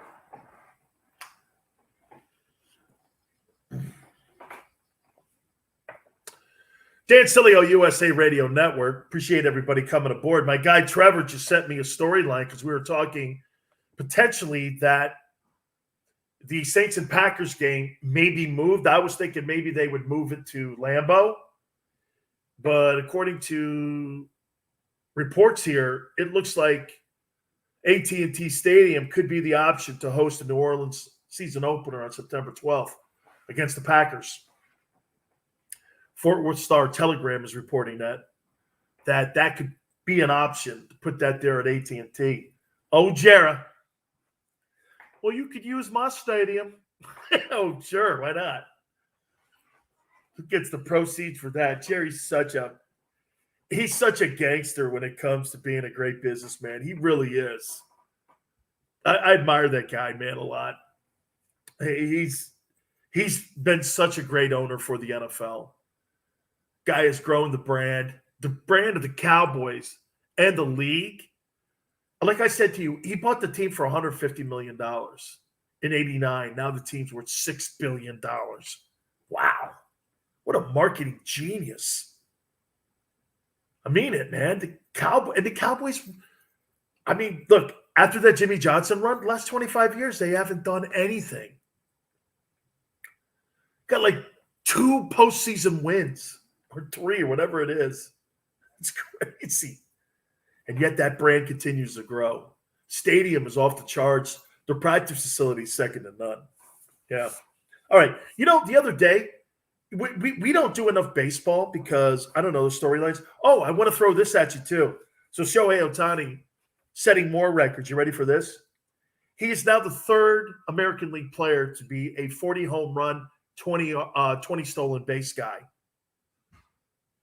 How's that for you? Shohei Ohtani, who's got 150 innings pitched and has a 3 ERA, throws the baseball 105 miles an hour, and he's got 40-plus bombs and 20 stolen bases. Only the 3rd player in American League history to do that. Hey, no. Hey, right? I would say this to you. I'm trying to think of the 40-40 group. Canseco's in it because I think Jose's the first guy to do it, right? 40-40, 40 homers, 40 stolen bases. Did A-Rod ever do that? I'm not sure if A-Rod ever did it. I know Bonds did it. Bonds did 40-40. Did Griffey ever do 40-40? I don't know if Griffey ever did 40-40. Who's part of the 40-40 group? But this number here by Shohei Ohtani, yeah, Jose's in it. Yeah, I said it. Bonds is in it too. I'm trying to think. I don't think Sosa stole 40 bases. No way. Sosa never stole 40 bases. I'm trying to think who would be the other. I know Mays didn't do it. Was not a 40-40 guy. Oh, man. I can't. I mean,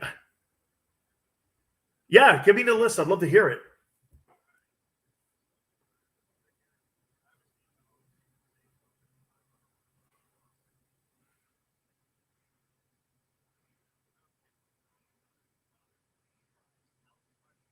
Yeah, I thought he did it.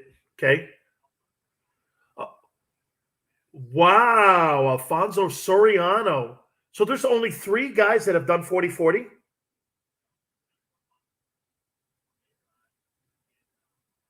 Okay, 4 guys. 4 guys that do 40-40. Wow. That's quite a group. That's quite a group. Yeah, and by the way, if I'm not mistaken, the Bay Area, Canseco did it, and then Bonds did it the next year.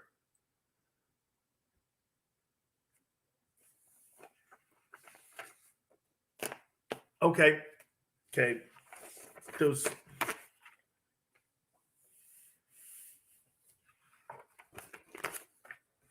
It's a great group, man. And so Shohei Ohtani is a 40-20 guy. He's a runaway MVP.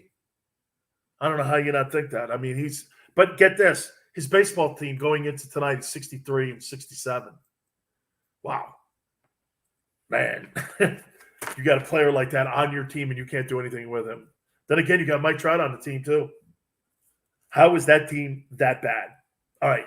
I made you promise we were going to do a little baseball here. I got to do a little baseball. I don't do enough of it, and especially since we're getting closer now to the playoffs here. Teams are starting to get in position when it comes to the wild card. I still think that the Padres are better than the Reds. But the Padres have to start winning some ball games here. The Reds are being consistent, and they're in a lesser division. So the Padres, you got to play the Giants, and you got to play the Dodgers. And the Dodgers and Giants are some of the best teams in baseball. The Brewers are in that division too, so I get it. I'm going to give you my top 5 teams, my Power 5 teams here as we're getting closer to the playoffs here in Major League Baseball. and I'm going to do this here, and I'm going to throw this out. And I just said the Brewers. So the Brewers right now are 79-52. I believe, if I'm not mistaken, I looked it up earlier. I think the most wins they've ever had, and this includes even back in the Gorman Thomas, Robin Yount years, I think the most wins they've ever had is 96. They're on pace right now for 98 wins. The top three in their rotation right now, Brewers are a frightening team. They're a good-looking baseball team. They could be one of those teams that could win it all. Play great defense. Their pitching and bullpen are very, very stout. That's a team that could almost win 100 games. And that's what they're trending towards. 98 wins right in there. Number 4, this is going to be hard to say. And people are not going to like it probably. But I've got the Astros sitting there. The Astros right now, 72-53. And the way that they've been playing, I mean, they got a shot at 100 games. Do you know, even when they were back being the Colt 45s, how many times did the Astros lose 100 games? You could have another year here. I think the 4th time. All right? The 4th time that potentially you're talking about, this Astros team winning 40 or winning 100 games again. That's pretty impressive. And what they've been able to do. I've got the Reds. And hey, for the record, for all you Yankee fans, I got them 6th. Okay, the Yankees have been on a hot streak. There's no hotter team. I understand this. Okay, I completely understand this. Okay, I do. But end of the day here, I got them outside the top 5. And I got the Reds sitting there at 82-48. They've really played great baseball this year. And for an organization that had been just wallowing in misery, the Reds are one of the oldest teams in Major League Baseball. And that baseball team has been one of the marquee teams of all time in baseball history. Some of the greatest teams of all time. And they've been just sorry. I believe they're 82-48, something like that, going into tonight. I wrote the number down here. At number 2, I've got the Dodgers at 82-49. Do you know in August, they're I think from the 7th to the 28th, the Dodgers are 17-3. I mean, the Dodgers, and the majority of their dudes are hurt. And, I mean, they didn't have Bauer at all this year, really. They go out and get Matt Scherzer. They're trending right now. How about this World Series? Yankees and Dodgers. Would you not like to see that? Old school, West Coast, East Coast, 2 of the marquee. You're starting to get there. I'm starting to think of it here. I mean, the Astros are going to be right in that conversation. But, yeah, man, the Yankees are going to be right there. They're going to be there. I got the Giants. I can't believe I'm even saying this. Do you know, for the month of August, if I told you that the Giants were 19-7, would you believe it? They're 19-7. They're 84-46. The San Francisco Giants, who got rid of Bochy, got rid of everybody in the front office, and they've gone out and just had a banner year. By the way, everybody on that team is contributing. What a great turnaround in that organization. And by the way, they did a great job at drafting. They did a great job at really retooling the entire front office and the minor league system. Just an absolutely sensational job in what they've done. So let me recap here. I've got the Brewers at 5. I've got the Astros at 4. I've got the Reds at 3. It's funny. The Padres are right in that conversation with the Yankees too, I think. You've got the Dodgers right there at 82-49 at 2. And you've got the Giants. So 2 of the best teams in baseball are in the National League West. And that's why when you look at the Padres, you're doing this. You're like, how come the Padres are not really hanging in there? Padres are. They got a pretty damn good record. In any other division, they're fighting it out for division lead. But because you're in the division with the Dodgers and the Giants, hey, there's no doubt, too. You know, do you remember? It came down on the Matt Scherzer deal. You remember earlier in the day, if you can go back, the Padres had a deal done with Matt Scherzer. And then the Dodgers came in and swooped in and got him. That could clearly be the difference. That could clearly be the difference. Steven says the Reds are 71-62 and not playing all that great and haven't been building their wild card lead. Steven, that baseball team, though, they're not in a very strong division. You're in the best division in baseball, the NL West. You got to pay. Think of this for a second, too. What is it, 18 games, 17 games? You got to play the Giants and you got to play the Dodgers 34 times on your schedule. Two best teams in baseball. And you got to try to get yourself into a postseason, having to play the Giants and the Dodgers. That's a pretty tough putt. That's a pretty tough putt. And you know, I mean, Padres have, I'll say this, Padres are fun to watch. Been watching them all year. They've been really fun to watch. Okay? And they haven't built that lead. I think it's a game and a half up on San Diego. And they haven't extended it. But the Padres haven't helped themselves out either, though. I mean, they got swept by the Dodgers. They had a shot to do some damage there. They didn't do any damage there. And they've been kind of like winning one, losing one. And you're not gaining any ground either. The Cardinals have no pitching. No way. I do not believe the Cardinals catch anybody. No way. Cardinals have no pitching, and that's even after making the move for Nolan Arenado. They didn't need Nolan Arenado. They needed arms. You know, that brings a great point up too, Steven. I want to show you something here. So Bryce Harper, right? Bryce Harper makes $34 million with the Phillies. Arenado makes $34 million with the Cardinals. Manny makes $30 million with the Padres. Tatis Jr. makes $30. My point here is, look at all these dudes that make all this big money. I think the only guy that's really kind of added to the winning ways for a baseball team that makes a lot of money, I think it's Mookie Betts with the Dodgers. And Steven just said it, 11 out of 13 losses for the Padres recently. Well, you're not doing anything, too, to help yourself out against the Reds. My point is, Bryce Harper, he's kind of hanging around there, the Braves, in the NL East. But didn't you think he'd be more of an impact with the Phillies? I did. I mean, Arenado wasn't doing anything for the Rockies, so they dealt him. And the Cardinals are not doing anything with him either. The Padres have two $30 million a year guys. And guess what? They've just lost 11 of 13. Okay? And you're in the best division. And the guy Snell that you acquired from the Rays has not panned out.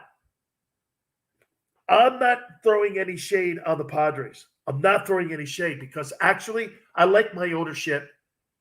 I like them going out and doing. And that's what they've done. But let's be candid here. The manager and the general manager, who's been there a little bit, AJ Preller, when is it going to be where you start putting all these guys in place to be a championship team? Doesn't AJ Preller eventually have to win to be considered this guru guy, this boy genius when it comes to being a GM? Doesn't he have to win eventually? Hey, do me a favor.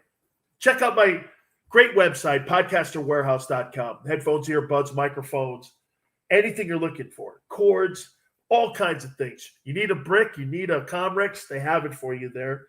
25% off of everything. Promo code Sileo. Use it. S as in Sam, ILEO. That's right. Promo code is Sileo. $5 to $5,000. Podcasterwarehouse.com.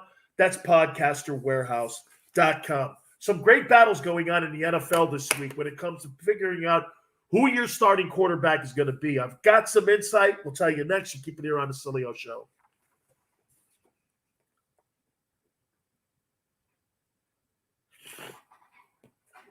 Ken O'Brien. Do you know what school he went to?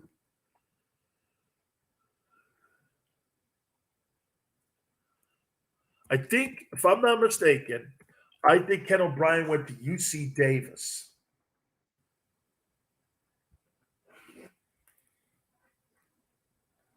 I'm going to look it up.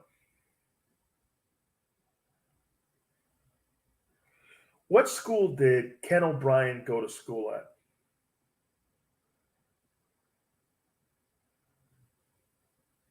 University of Cal Davis. The Jets took him over Dan Marino.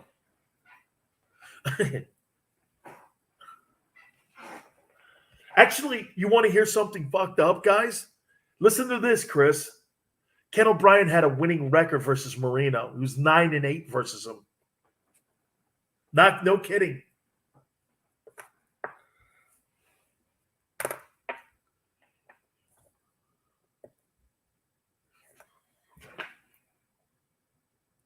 You know he was legally blind in one eye? What was Ken O'Brien's record versus Dan Marino? What's that? I think he works in the broadcast team for the Jets.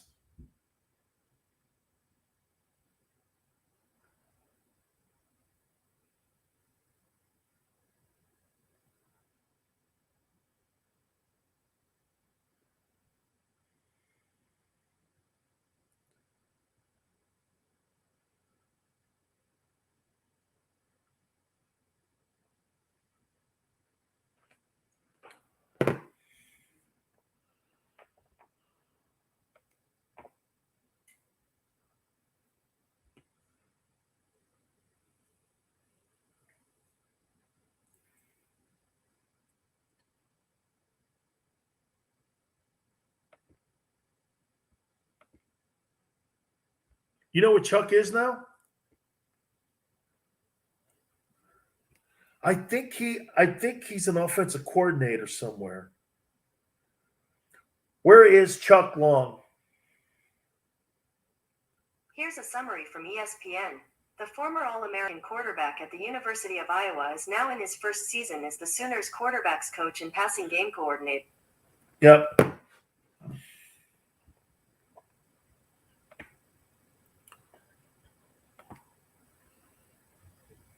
I've played against Eric. He wasn't bad. That's a little before my time, Junior.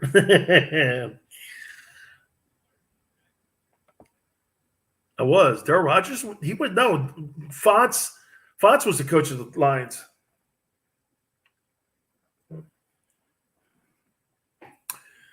Dan Sileo, USA Radio Network. Hope all are having a great night. Kind of spanned the globe here a little bit here tonight, didn't we? Wanted to do that. It's a great time of the year right now as we're getting baseball around the corner here.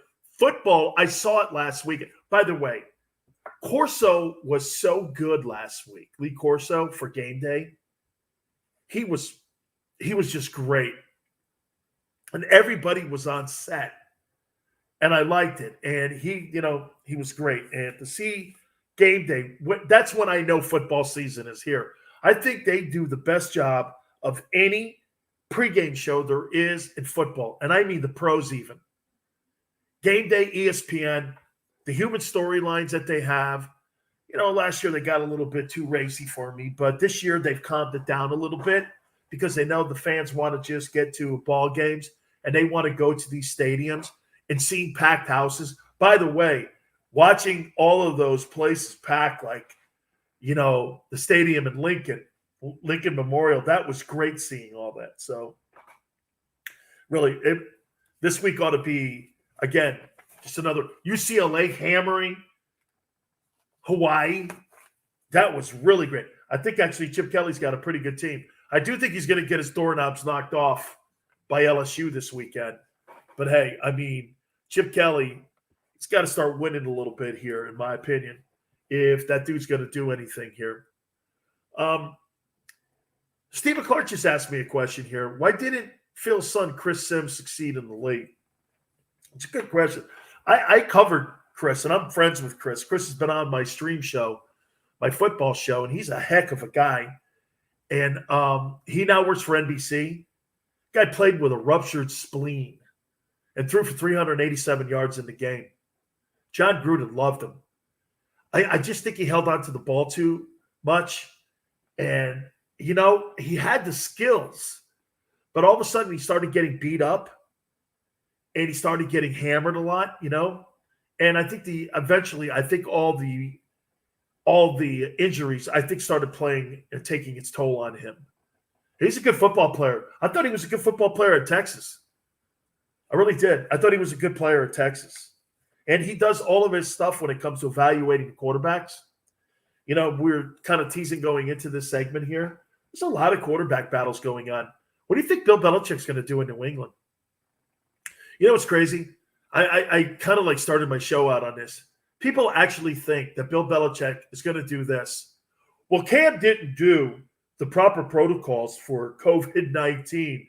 So I'm going to hold that against him and start Mac Jones from Alabama. Come on, man. Those are all the Corona pimps that are trying to push the narrative on getting vaccinations because the main and mainstream media are doing it. NFL executives could care less. You think really that's going to play a factor in Baltimore when they're negotiating a contract for Lamar Jackson?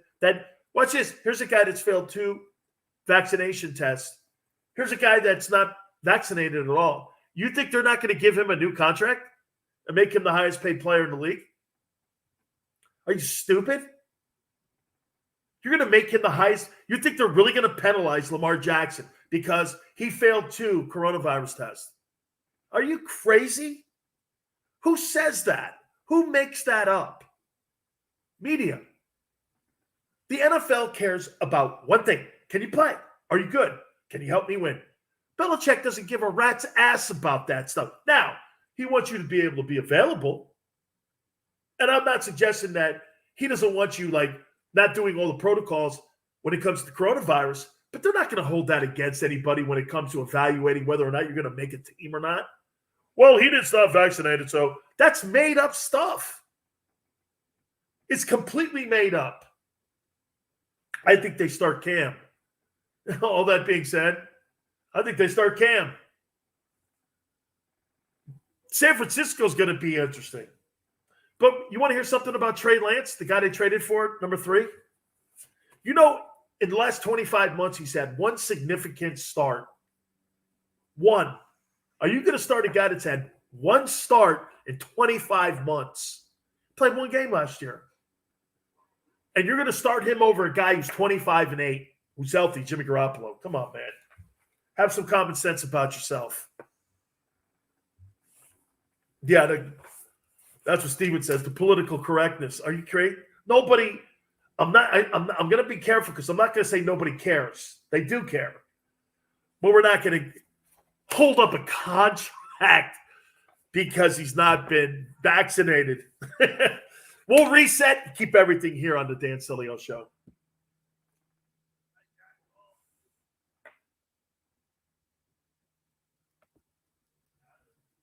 That was good.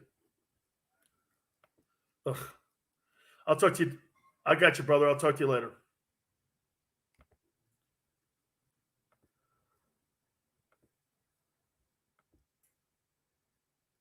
Political correctness for sure.